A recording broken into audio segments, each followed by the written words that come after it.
join in, they will join us wherever we happen to be at that point. And I will ask that everybody keeps themselves on mute for the time being. I think everybody is right now, so that is great. If you feel like you want to share your camera, feel free to do so, but if you don't want to, definitely don't feel any pressure. There will be an opportunity for questions at the end. So at the end, you guys can unmute and ask some questions. So today I'm going to be going over very broadly nutrition for the female cyclist. So for those who don't know me, I'm Keely and I am a PhD student at the U of S, and I focus on sport nutrition and exercise physiology. And I am also on the national paracycling team. So I've got a little bit of background here in sport nutrition and cycling. I'm going to go over first kind of the general sport nutrition guidelines and what it would look like specifically for cyclists. And then we will look more into how it changes or doesn't change for females in different life stages. So first off, it's important to talk about energy. I always like to start with this because you can't have a good diet without an adequate amount of energy. And when we're talking about energy in lay terms, that's what people think of as calories. So calories are literally just a unit of energy. So if you've got a sandwich and it says it's 250 calories, all it means is it's 250 units of energy.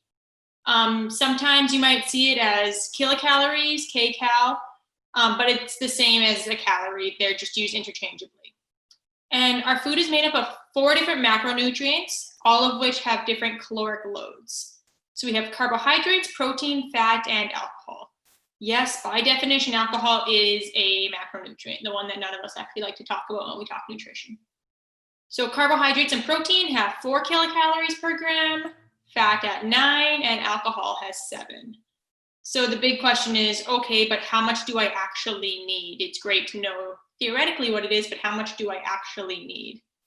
So when we talk about how much energy a person should be consuming, we talk about it in terms of energy availability. So energy availability refers to the amount of energy that your body has left to use after you've subtracted the amount that you've used up for exercise. And we express that relative to lean body mass. So that's relative to essentially anything in your body that's not fat mass. And we would like to, optimally, our values are going to be 45 kilocalories per kilogram of lean body mass per day or more. So as an example, if you had a 65 kilo athlete and they were 17% body fat, that means that they've got about 54 kilos, give or take, of lean tissue. That could be muscle, that could be bone, whatever.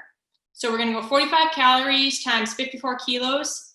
So that's just over 2,400 calories per day after exercise.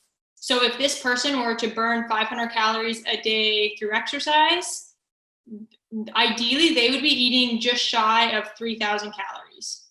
And that's quite significant when you start to think of some individuals who weigh a little bit more because they have so much muscle, and you see that a lot in cyclists. They've got lots of muscle on their legs. It's a fair amount of energy that people should be consuming for optimal performance and health. There's kind of a suboptimal but still all right range of 35 to 45 kilocalories per kilogram lean body mass, but we really don't want to be dipping below 35 kilocalories per kilogram of lean body mass per day, at least not for any significant amount of time. Obviously, if it happens one day here or there because we didn't plan it very well or whatever it might be, that's not the end of the world. But we don't want to be in those low energy levels chronically. Even if it's somebody who's trying to lose weight, when you dip too low, and research suggests that too low is 35 kilocalories per kilogram of lean body mass per day, there starts to be some implications for your health. So not only will you find it hard to bike as much or as well, but it messes with your hormones, it messes with your neurotransmitters, so your mood's a little bit off. It messes with your bone, with your metabolism. So we really want to be looking at about 45 kilocalories per kilogram lean body mass per day. If you're not somebody who is in the research world, it might be kind of hard to know, well, what percent body fat am I? But some grocery stores now, not right now during COVID, but typically they have a body fat estimator that you can use in the pharmacy. I know the Independent on Wanuskewin in Saskatoon has one. So that's a way you can get an estimate. Or sometimes even you can look on the internet and be like, what does 25% body fat look like as a female? And it'll kind of show you what that body composition might look like to look at it, and you can kind of guesstimate that way. So our energy comes from, like I said, those macronutrients. And I'm not going to talk about alcohol in this one because we don't have guidelines. I don't need you guys as cyclists to drink alcohol, but we will go over carbohydrates, proteins, and fats. So carbohydrates are our body's primary source of energy for exercise. Even at rest, 40% of our energy is coming from carbohydrates. And then as we start to exercise, we start to use more and more carbohydrates. And the more intensely we exercise, the more our body relies on carbohydrates. And so if you look at this chart here with the guidelines, you'll notice that it's, once again, per kilogram body weight. So this one's just overall body weight, not lean mass. So that one's easy to. And as cyclists, people are typically going to be somewhere between moderate and very high. So if you're a commuter who bikes pretty casually 3 to 5 times a week for about an hour, you're probably in that moderate range of 5 to 7 grams per kilo body weight. If you're somebody who goes out and hits the intervals really hard 2 or 3 times a week, you do really long rides, 3 to 4 hours a couple times a week, and you're either biking a lot or at a really high intensity, you're going to be at that high end of 8 to 12 grams per kilo per body weight per day. And then obviously everything in between. And when we talk about carbohydrates and exercise, we really need to talk about how they relate to our exercise before, during, and after, because carbohydrates and the timing thereof are very important as far as our exercise, how we feel and how we perform during exercise, and how well we recover. So typically, if you're hitting your carbohydrate goals every day, you're pretty well fed in general, you don't need to worry too much about your pre-ride carbohydrate. Typically, if you just follow your regular meal plan and you make sure you have enough time between your last meal and when you're on the bike, you'll be fine. However, if you were like, I would say 90% of females on the planet, you're probably not hitting the carbohydrate goals, and therefore it's great to have some sort of top up before you go and exercise. So that top up might be a full meal if you have 3 or 4 hours between when you're eating and when you're going out on your bike. And that meal is going to be carbohydrate heavy, but also with some carbs and some vegetable or some fat, protein and some vegetables, So a typical meal, it might be, a pasta with some shrimp and some broccoli or whatever is your meal of choice. But if you don't have enough time to digest a full meal before you're going out on your bike, just having a carbohydrate-rich snack paired with a little bit of protein before you go out will do a good job. So about 60 to 90 minutes, depending on the person, a carbohydrate-rich snack is a really great way to top up. And that might just look like a banana with some peanut butter or whatever it might be, some crackers and cheese. This is also where if you were doing a first thing in the morning bike ride, I would recommend not going out on an empty stomach, especially after an overnight fast. But if you don't have time to have a full breakfast, just having something small to get a little bit of carbohydrate, a little bit of protein into your system so that you can be primed and ready to go. When we're talking about during exercise, not everybody needs to ingest or eat carbohydrates during exercise. It really depends on what you're doing. So if you are just going out for a casual ride for an hour, hour and a half, you probably don't need to bring carbohydrates to eat on the bike. However, if you're doing intervals or some really high intensity stuff, and your high intensity work is lasting for an hour and a half or longer, I'm going to say you probably should be bringing some carbohydrates with you to make sure that your last effort, your last interval is just as high of quality as your first interval. So I would typically recommend, let's say you have intervals that's going to last an hour and a half. I would say at around the 30 to 40 minute mark, you're going to want to start eating. and then eating every 20-ish minutes after that until the end of the ride. And that's really going to help your muscles stay fueled so that you are able to have some really good high intensity workouts from the beginning to the end of your session. If you're doing a longer base endurance ride, so that might just be a little bit more casual, slower, but still long, so over 2 hours, I would also recommend bringing in some carbohydrates to help you continue on that ride and not bonk. Typically, I would say around an hour 10 to an hour 15 mark, we should start eating, and then every half an hour after that. And you want to be eating enough such that you're getting somewhere between 30 and 60 grams of carbohydrates per hour. So typically, if you're somebody who likes sport foods, whether that's gels, blocks, whatever, they're typically around 25 or 30 grams per gel. But you can also take real food, whether that's a peanut butter and jam sandwich or that's homemade energy bites. I really like homemade rice cakes. There's these Aussie bites that you can get at Costco that I don't mind taking out there sometimes too. So it's kind of, you have to find out what you enjoy, what you feel energizes you, and what doesn't sit too heavy in your stomach. I would say you wouldn't want something that's super high in either protein or fat. Having some is definitely fine, but you don't want it to be super high just because it will digest quite slowly and it could cause a little bit of stomach upset. And if you are somebody who finds that you can't handle food very well when you're biking, I would recommend trying foods that have different sources of carbohydrates. So carbohydrates come in the form of glucose, which is just kind of regular sugar, or glucose, which would be like sugar in your blood, essentially. You have sucrose, which is kind of like table sugar, lactose, which is the sugar found in milk, fructose, which would be the sugar found in fruit. And I would recommend having a food that combines multiple different types of carbohydrates. And that's just really going to help with the absorption, because each of those types of carbohydrate have their own transporters in your stomach. So if you give it all of one type, that transporter is going to be saturated and things aren't going to absorb as quickly.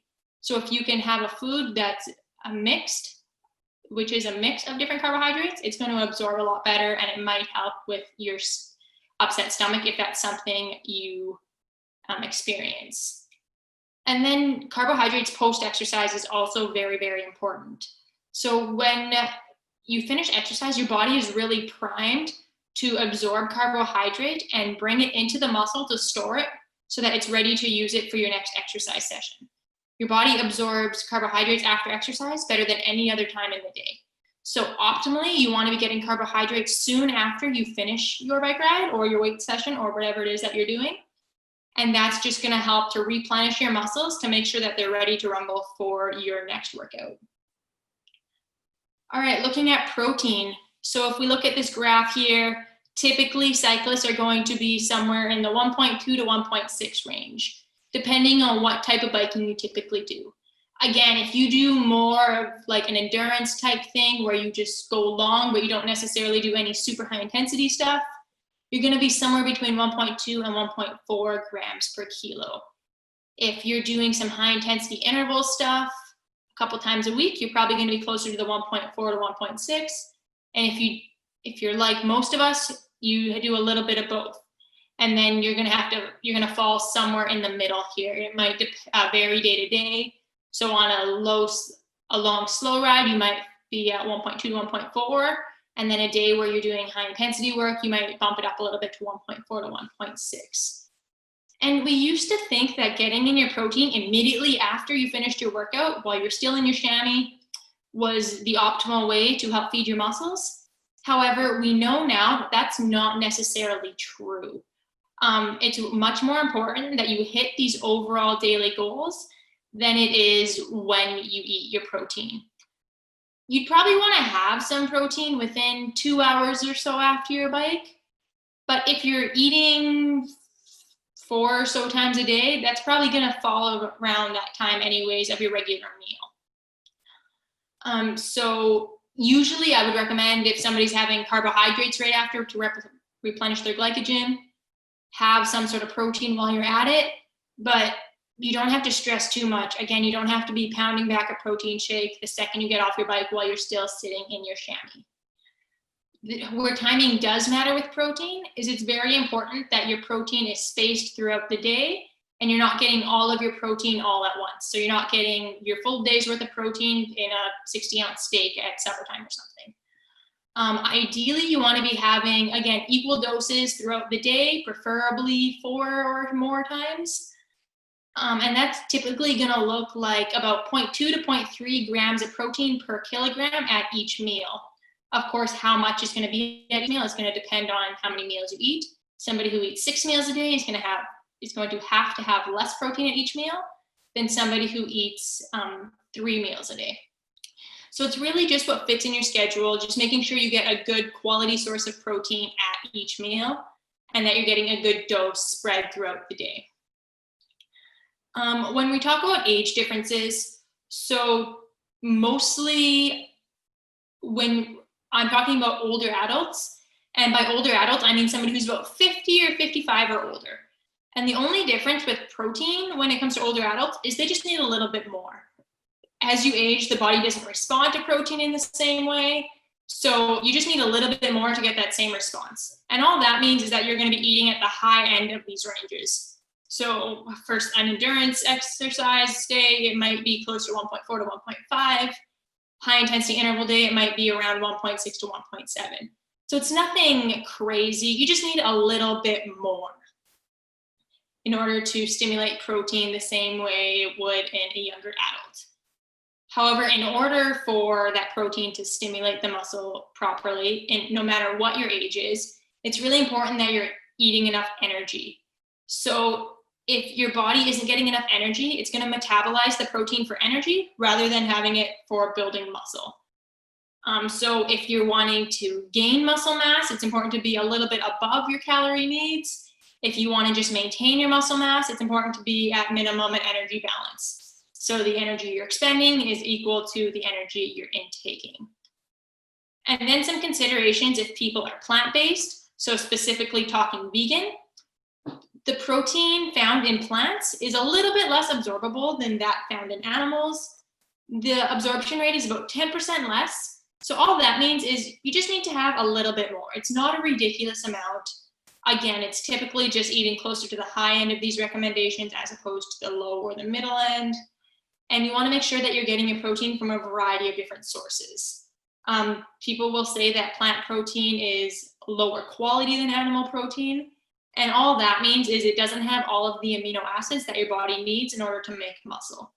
And the way you can get around that is eating various different sources of plant protein. So you want to be getting protein from lentils and chickpeas and whole grains and tofu and just a bunch of different varieties. And that's going to help to make sure that you get all of the different amino acids that your body needs to make muscle. And then looking at fat. So our recommendations for fat are actually the same in athletes as they are for the general population. So we recommend about 20 to 35% of your total calories coming from fat. But it's important to understand the different types of fat. So we have saturated, unsaturated, and trans fats broadly. And ideally, most of your fat intake would be coming from unsaturated sources.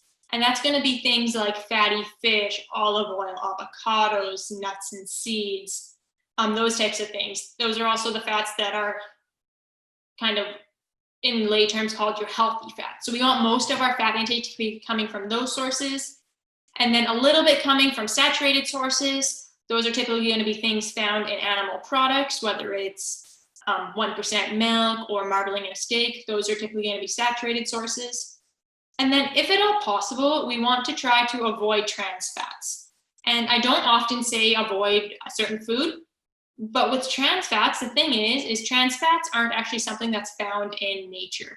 Trans fats are something that we have created in the lab in order to enhance the shelf life of different products.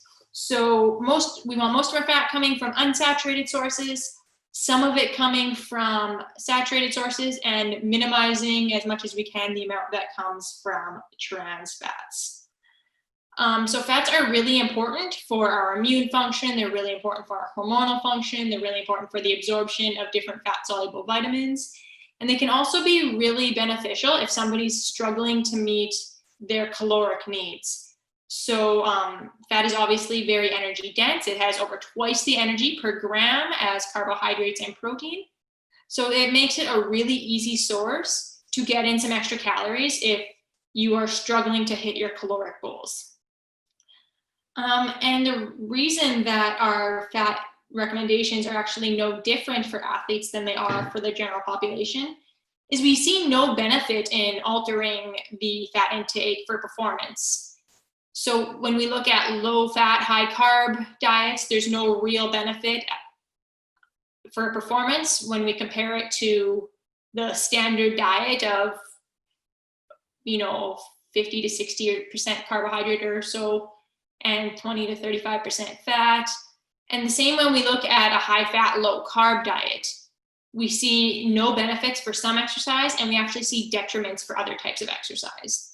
So if you're doing a bike and you're trying to hit high intensity, so you might be racing, you might be trying to do intervals, you might be climbing a hill, you're going to find it much more difficult to do so if you are following a low carb diet, just because there's not enough carbohydrate or glucose in your body to feed your muscles. So now going on to specifically what is different for females when we are talking about sport nutrition and how cyclists are fueling. So we know that one of the main differences between men and women is that women have a menstrual cycle. I don't need to explain this to you guys. You are all very familiar with the menstrual cycle, what it looks like, what it feels like, how it makes you feel. But for our sakes today, I'm going to be referring to the menstrual cycle in two phases, the high hormone phase and the low hormone phase. So the low hormone phase is going to be from the first day of your period till about midway through. And then the high hormone phase is going to be from that midway point to just before the day of your next period. And I talk about it like this because, as you can see with this graph, if we're looking specifically at estrogen and progesterone, so the red line is estrogen and this dotted black line is progesterone, they're relatively low for the first 10 days or so of the cycle. There's a little bit of a spike before ovulation, they drop a bit, and then they're quite high throughout the entire luteal phase. And these two hormones have quite a big effect on how exercise feels, how well we're able to exercise, how we metabolize our food, and how we and just how we're able to recover and exercise in general.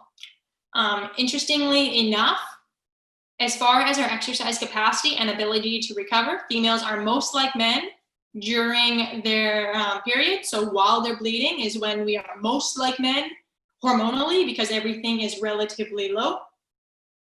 But then, of course, that only lasts a few days. Hormones then start to move around, and sometimes we feel like we could take on the world, and sometimes we feel like we want to get in bed and punch anybody who looks at us. Or maybe that's just me. So if we look at the impact of these hormones on metabolism, during the low hormone phase, again, this is when our performance is going to be most similar as far as its consistency to men. So it's going to be a lot easier to hit those high intensities, again, whether that's intervals, racing, or climbing a hill. But if you are going to take advantage of that and hit those high intensities, you've got to make sure that you're fueling for it. So you're getting enough carbohydrates and you're getting enough protein, you're getting enough energy so that you're able to hit those high intensities, but you're also able to recover from those high intensities. You'll also notice that even though you're hitting high intensities, exercise just feels easier at this point. At any given workload, it's going to feel a lot easier than it would at the same workload 15 days later. And then when we get into the high hormone phase, this is when things start to get a little bit messy as far as exercise. So during this phase, our liver isn't producing as much glucose, which means there's less, our blood sugar isn't being stabilized well enough, and it's really hard to hit high intensities. That's not the end of the world. All it means is if you want to really try to hit those high intensities during this part of your cycle, you're going to need to bring in a little bit more exogenous carbohydrate during your ride. So if you typically eat 32 to 34 or 36 grams of carbohydrate per hour, we might be pushing you to try to get closer to the 40 to 42 grams per hour. And that's just going to help to give your body the glucose and the sugar that it needs in order to hit those high intensities. At this time, our body is really, really efficient at metabolizing fat. So this is a really good time to focus on endurance. So that might be taking advantage and doing some really nice long endurance rides at a relatively easy pace. Again, it's kind of the pace that you could hold more or less indefinitely going out. Maybe you're going to do a century, or you're going to try for your longest ride, whatever it might be. In your high hormone phase is a really good time to do it.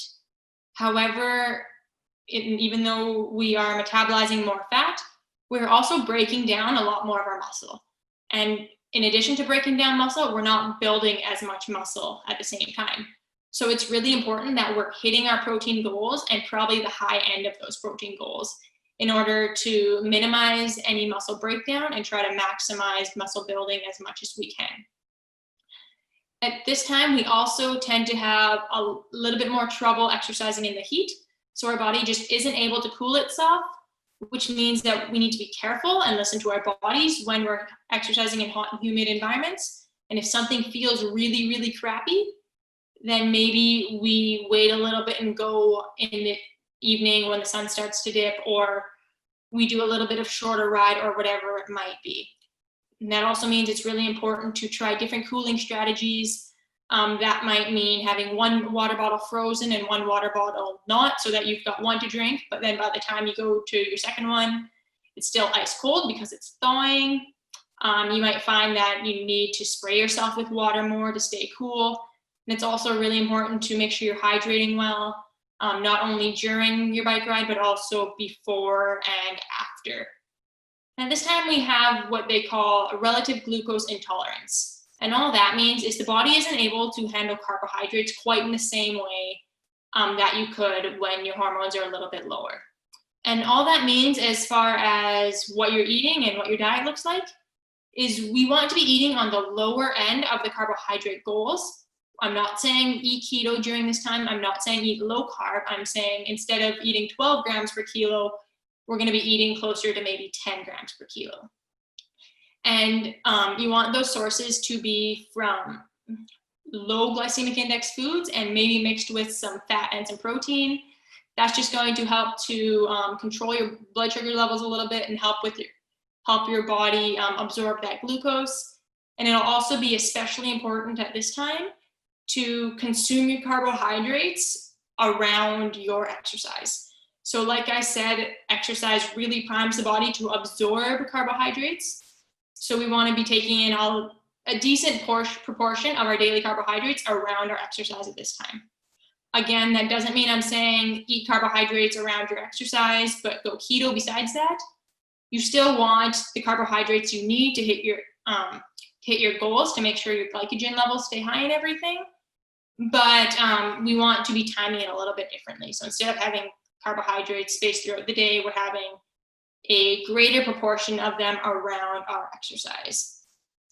And that carbohydrate intolerance, relative glucose intolerance, is very similar when we go into menopause. So as hormones start shifting again, as we hit that menopausal state, we also see our body's ability to tolerate glucose go down a little bit. And very similarly to eating in the high hormone phase, that just means choose low glycemic index foods a little bit more often. We're going to be eating on the lower end of our carbohydrate goals, and trying to eat getting in a decent proportion of our daily carbohydrates around exercise to really maximize the absorption of that carbohydrate into our muscles.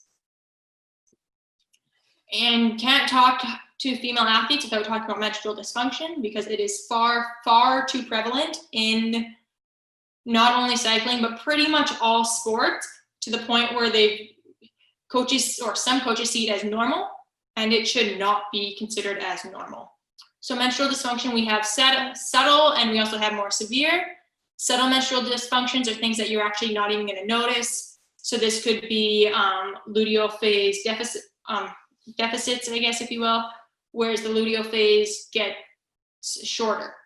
or it could be anovulation, where you're just not ovulating. And again, these aren't things that you would even notice, but they are considered subtle menstrual dysfunction. More severe menstrual dysfunction that you will notice are what we call oligomenorrhea and amenorrhea. So oligomenorrhea refers to an extra long cycle. So a normal menstrual cycle is typically from about 23 to 35 days from the first day of your period to the last day before your next period. Once you start to get over 35 days, that is considered menstrual dysfunction. So your cycles are long, you might also just hear it being called irregular, and that is an issue, and we want to catch that before it turns into amenorrhea. So amenorrhea refers to a lack of a period, and that can either be primary amenorrhea, where you have a female around 16 who just never got her period. So a woman who went through puberty and never got her period would have primary amenorrhea. Or if you have somebody who had their period at one point but then lost it, that would be secondary amenorrhea. And oftentimes these menstrual dysfunctions come about because we have low energy availability. So our body's just not getting enough energy to support all of its basic functions. So then you get a suppression of a bunch of different hormonal systems, and that eventually suppresses the reproductive system. The biggest thing with menstrual dysfunction and catching and treating menstrual dysfunction is knowing what is your normal. And the way we do that typically is by tracking our cycles. And if we track our cycles, you also start to notice that, maybe right around ovulation, you feel really, really flat. And then if you go out biking and you feel awful and you check the calendar, okay, well, that kind of makes sense. I know that I'm not just having a rough day. This makes sense for me. And you also know if you're a habitually 26 to 29 day cycle type of gal, and all of a sudden for the last couple months, you've been at 32 to 35, well, maybe it's something to take note of, do a little inventory of how your diet's been, and just keep track of it, making sure it doesn't get into that oligomenorrhea territory. So again, it's really just knowing what is your normal and paying attention if your cycle starts to deviate from your normal. Obviously, micronutrients, all of the micronutrients are of interest for everyone, and we get all of our micronutrients just from eating a variety of fruits, of vegetables, dairy products if you eat dairy, leafy greens, whole grains, what have you. A varied diet will give you all the micronutrients you need. Specifically, when we're talking about females, I like to include iron, vitamin D, and calcium, just because iron, females tend to be at greater risk of iron deficiency relative to males, and vitamin D and calcium for bone health, because we know that females are at greater risk for decreased bone health relative to males. So iron's involved in transporting your oxygen around. It's also involved in metabolism and taking the food you eat and turning it into energy that your body can use. And then your bone marrow also consumes iron, which is then going to use to make red blood cells, used again to transport iron around. And when we're talking about iron, we really strive for a state of iron balance in the body. We want the amount of iron we lose to be the same as the amount of iron we absorb. But that is not very regularly the case. Typically, our body is really good at making sure we don't get too much iron, but our body's really bad at making sure we get enough and that we're not deficient. Especially as athletes, we tend to be at greater risk for iron deficiency. And that's because when we lose iron, we lose some when we go to the bathroom. We also lose some through our sweat. So if you're an athlete, especially a cyclist who cycles outside when it's really hot and it's sunny, or in your basement and you're not moving and you're dripping, because that's what I do, you're likely losing a little bit more iron. And also, when you exercise, you get some inflammation in your body, and that's completely normal. That's part of how your body adapts to exercise. But that inflammation decreases the amount of iron that your body is going to absorb. So we lose more because we sweat more, but we also don't absorb as much because we tend to have higher rates of inflammation just from regular training. So as we can see, females, the DRI, so how much the government says we should have per day, is significantly higher than males. And that's just because females lose more because we bleed once a month. So that excess amount is just hoping that that can help counteract the amount that is lost through menstruation. Right, vitamin D, as I mentioned, it's really important for bone health. It helps with the metabolism of calcium so that calcium can be deposited and make your bones nice and strong. But vitamin D is also really important for a lot of other functions. So it acts as a hormone and will help to build muscle. It will help to keep your hormones in line. It will help with your immune system so you don't get sick. It'll help manage inflammation. And then also it's really important for muscle function. So we know that if somebody is vitamin D deficient, they sometimes get muscle pain or even numbness. And when you give them a vitamin D supplement, that pain and or numbness will go away or at the very least decrease. They also know that they've taken muscle samples from people who were vitamin D deficient and looked at them under the microscope, and they look, so if you were to take a muscle cell from a 30-year-old who was vitamin D deficient, it looks like the muscle cell of a 75-year-old. So the muscle has decreased quite a bit. It is atrophied, it has gotten smaller. So again, vitamin D is super important, not only for bone health, but also for muscle function and honestly a whole host of other bodily systems. All right, and calcium. So we know of the role of calcium for our bone health. That's kind of what it's most well known for. But calcium is also really important for our muscle function. And that's our skeletal muscle function. Those are the muscles that actually move your body around. Cardiac muscle function, the muscle in your heart, and smooth muscle, which is the muscles on your organs, like your blood vessels and your stomach. And because calcium is so important for the muscles in your heart, your body works really, really hard in order to keep your calcium levels stable. So if your blood calcium starts to dip a little bit, your body will actually start to break down your bone to get some calcium from your bone. And that's why we want to make sure that we're getting enough energy. Of course, we're hitting our calcium recommendations. We're getting calcium from a variety of different sources to help optimize the absorption, because that it's going to help. It's not that calcium necessarily helps with bone directly, but if we make sure that our blood calcium levels stay good, then our body's not going to break down bone like it would in order to maintain our cardiac function.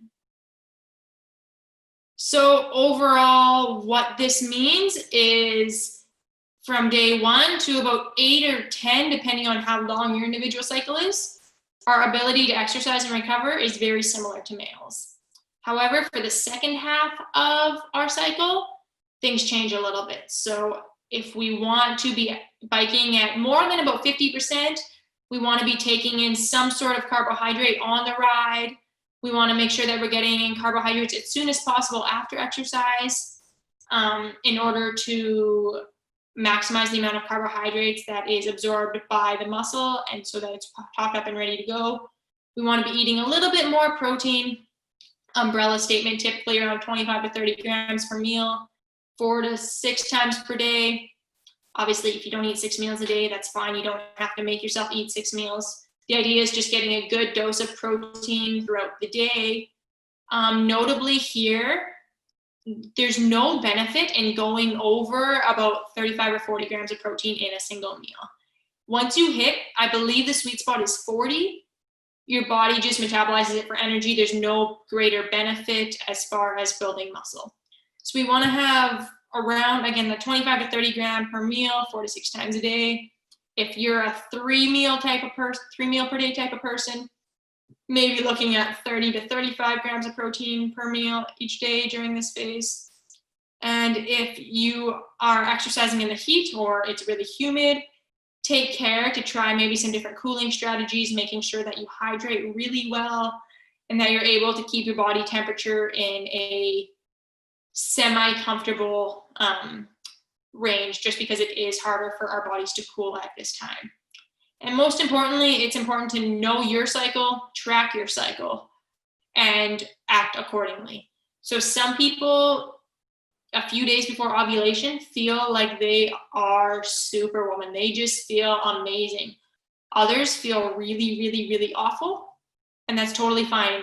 Everybody has a little bit different of an experience as their hormones shift, and that's totally fine. So it's important to track your cycles to start to learn when you feel really, really awesome, when you feel not so hot, and that way you can adjust not only your diet, but also your training in order to maximize that period of your cycle.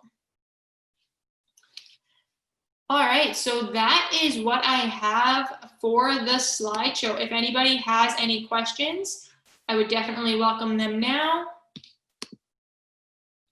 Give everybody a few minutes. And I think you should have the ability, if you have a question, to unmute yourself. If you're struggling, you can also put it in the chat box. I'm just wondering if you have any recommendations for homemade snacks to take along that are like peanut free, because everything I seem to find is all peanut, and we're a peanut free household. Yeah, absolutely. So there's a ton of them. I actually have a recipe book. It's called Feed Zone Portables. And it's got a ton of different recipes that they kind of give you the base, but then you can also, of course, change it depending on what you like. So I really like making rice cakes where I literally just make rice and I'll put in some like dried blueberries and then a little bit of cream cheese. So once the rice is cooked, then I put in the blueberries and the cream cheese. I mix it all up so the cream cheese melts. I press it into a baking sheet and I let it cool, cut it into squares, wrap it in tin foil, and then I freeze it. So that's one of my go-tos.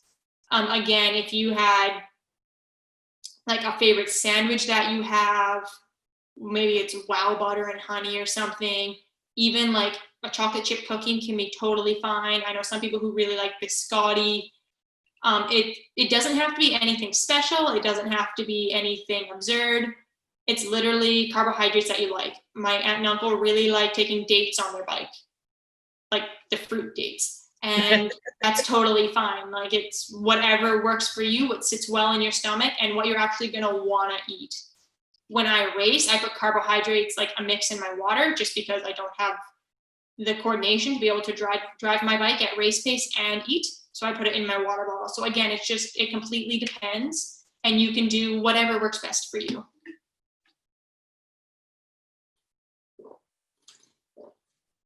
Thank you. You're welcome. I might get Rob to contact you then just for some recipe ideas, if that's okay. Rob Walser. So yeah, absolutely, anytime. Like if anybody has, whether it's a question they didn't want to ask here or suggestions for recipes, I'd be happy to. I can look through my Feed Zone cookbook or my Pinterest boards to see if I have anything that might be interesting.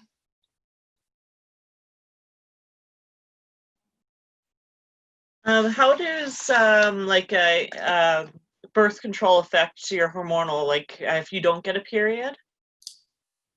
Yeah, so that there's a lot of, I want to say, issues around birth control when it comes to exercise performance, because essentially you're just kind of always in the high hormone phase. So you're always in that phase that just kind of sucks, to be perfectly honest, especially if it's an oral contraception, because then it's throughout your entire body. A lot of times what professionals in the area, which I am not, will recommend is if you really want to do hormonal contraception, to do more of a localized contraception. So like a not a UTI, but my brain's not working, but like a vaginally inserted contraception. Yeah, it's been a long day in the lab for me. My brain's not working. But more of a localized contraception can be more recommended. But honestly, if somebody doesn't need contraception for whatever reason, from a sport performance point of view, we would say don't.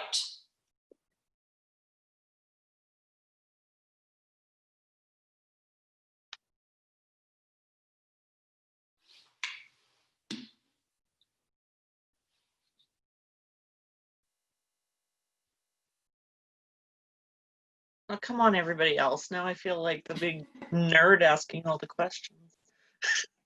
You make me feel way better. It's always a little bit awkward at the very end when it's just quiet.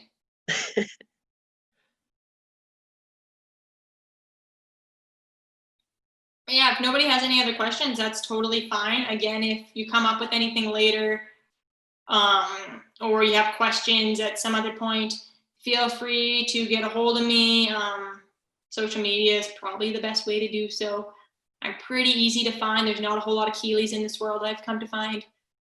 So you can reach out to me there. But yeah, thanks for coming in. Again, it's kind of a gorgeous night here in Saskatchewan, so thanks for hanging out with me instead of being out on your bikes. I kind of wish I was. And congratulations on your awesome performances, by the way. Oh, well, thank you. It's would have liked I've to been following you. but Of course, Rob's like going, "Hey, Keely's doing this. Keely's doing that." So yeah, we're keeping an eye on you. Rob's amazing. It doesn't matter where I am. I get a message from him being like, "Good luck. We're cheering for you." My favorite type of person. If you need to borrow him, it's been a really long 6 months of everyone here. No kidding. I don't doubt that.